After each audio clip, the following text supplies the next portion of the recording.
গোল হইছে দাও সুন্দর আছে দুই বোনে ভাইজা খা ভাইজা খামু না আমি রুটি বানায় শ্বশুর বাড়ির মানুষের ভাইজা খাওয়ামু আমার বিয়া দিয়া দাও পায়েল দুইটা জুস দাও তো। আচ্ছা ঠিক আছে আসলে হয়েছে কি ওই দোকানে গেছিলাম জোর করে দিয়ে দিছে। থাক আপনার কথা কইন না পায়েল কই গেলি?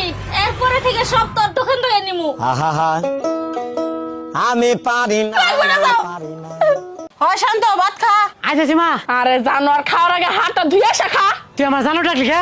আমি ভাতে খাবো না। আমার পুরাটারে চাতাই দিলি কে আর নে তুই খাওয়া কথা ভাই ওই পায়েল তোকে বাথরুমটা কোনে ওই তো ওই পাশে চাচি শোনো যাচ্ছ ভালো কথা কিন্তু ওয়াশরুমে গিয়ে কিন্তু উচ্চস্বরে গান গাইতে হবে কে গান গাম কে কারণ আমাদের বাড়ির সবাই ওয়াশরুমে গেলে গান গায় বুঝলাম না আহা ওয়াশরুমে গিয়ে যদি তুমি গান না গাও কেউ তো ঢুকে পড়তে পারে ওয়াশরুমে ভিতরে যে আমি সিটকেনে লাগাই দেবো ওই ছিটকিটাই তো নেই ওয়াশরুমে ভেঙে গেছে